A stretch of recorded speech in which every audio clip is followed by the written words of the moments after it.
Okay.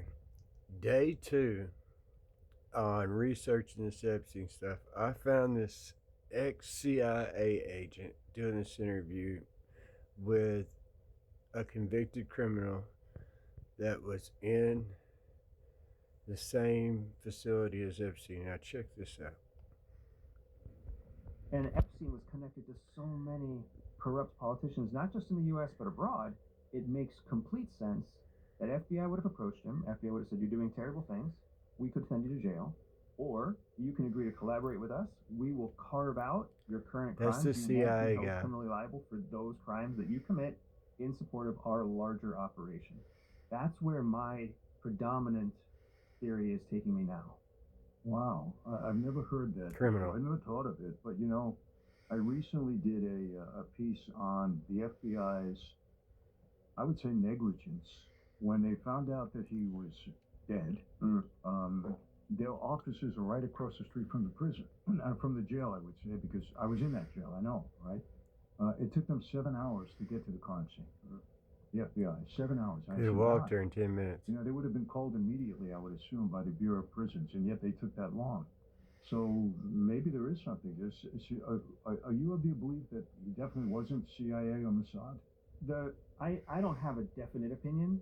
CIA teaches us to look at everything through probabilities. One of the things that I really like about ever getting to sit down with former criminals, current criminals, convicted criminals, we think very much alike.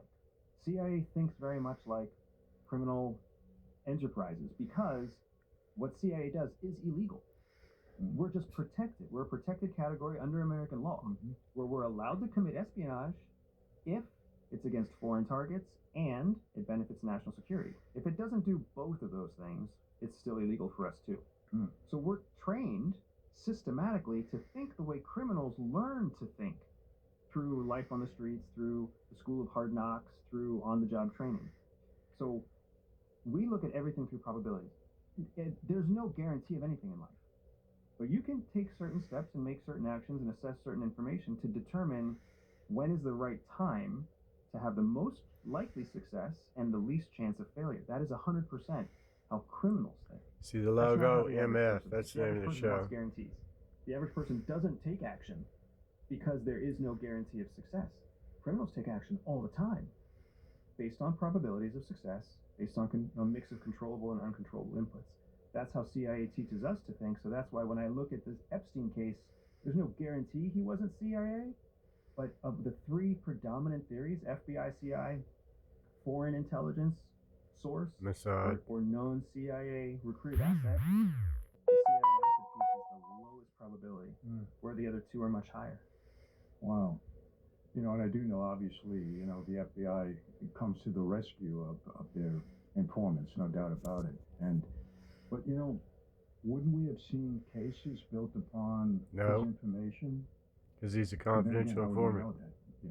How would we know that? And what FBI is the most, and the reason I really feel like this theory carries the most weight, most gravitas, is because it would the pomp and circumstance where the president, who sits in the executive branch, continues to say, release the files, let the House vote on the files. It's all it's a show. It's stage theater because the executive knows he has the power over the judicial branch, but the people don't know that. So he can say, hey, Congress, part of the legislative branch, you have to do this thing that forces the judicial branch to take action, even though he knows he could do it too. And then that puts all the pressure on Congress. And even if Congress votes to have the files released, the Justice Department still gets to determine what gets released, what gets redacted, whether 100 files are there and 100 files are released or only 95 files are released. Because to your exact point, the details of what's in there and the accusations that will spread from that throughout our government, whether it's the president or a congressman or a state governor or a professional athlete, that's all going to fall under different jurisprudence within the Justice Department to decide whether or not it gets released to the public. If the files are released, they'll be released to the House, to the Congress. Congress gets to look first before any American citizen gets to look, and then they'll make their redactions, and they'll send it back to the Justice Department, who will make their redactions, and then after everybody has had their dirty trail redacted with a black marker, then maybe it'll go to a reading room where you and I can read it. So the bottom line is we'll never get to the truth. Never. And we're not supposed to get to the truth. The thing That's what I was saying, guys. I don't think he's right either. I think all of the three-letter organizations in the United States, plus the Mossad, plus the British, plus the Russians, I think they all had their finger in the honeypot.